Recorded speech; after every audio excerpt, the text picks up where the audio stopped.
5,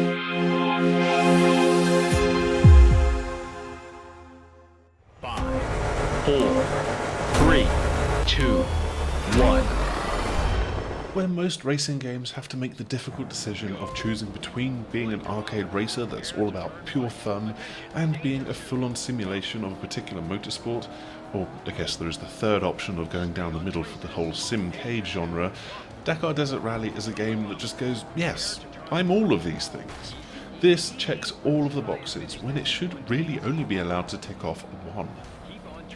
The Dakar Rally is one of the toughest tests in motorsports. It's a rally raid that challenges participants with fully off-road, multi-class endurance racing through some truly extreme and highly varied environments.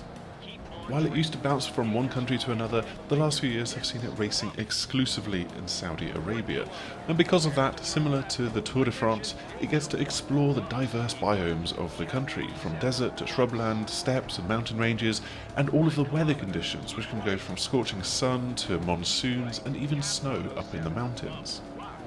Of course, Saudi Arabia is Saudi Arabia, and so there are some serious ethical questions surrounding the sport within the country, how it's funded, the whole sports washing thing, and, the debacle that was the F1 2022 Saudi Arabia Grand Prix earlier this year. It's something that some of you, I'm sure, will consider alongside whether or not you want to buy Dakar Desert Rally.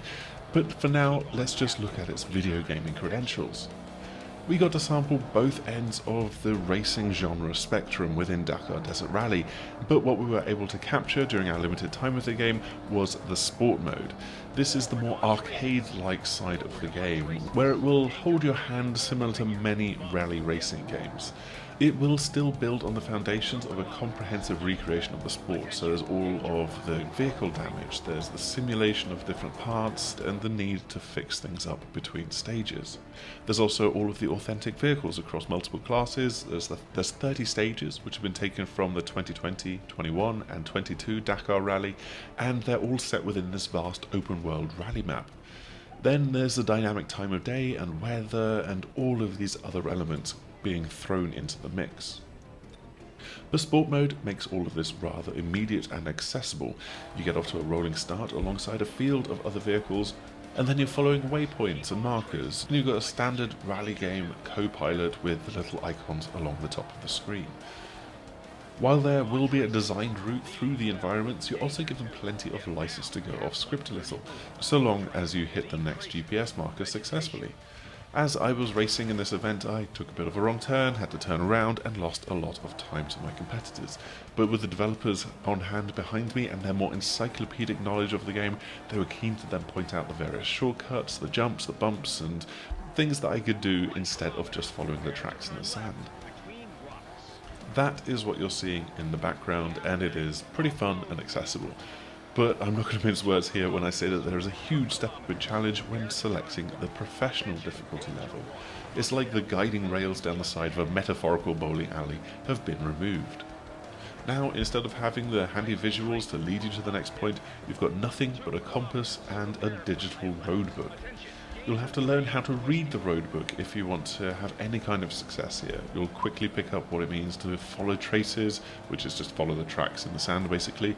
But then you also have to have the second-to-second task of keeping tabs of the total and relative distances that you've travelled. You need to follow the compass direction, and you need to be able to digest the small topographical drawings of the scenery that you're passing through on your way to each marker. It's a pretty brutal step up in difficulty that will seriously challenge your ability to juggle multiple tasks at once.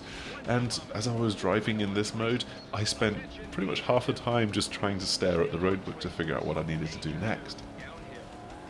But professional difficulty isn't even the top tier here.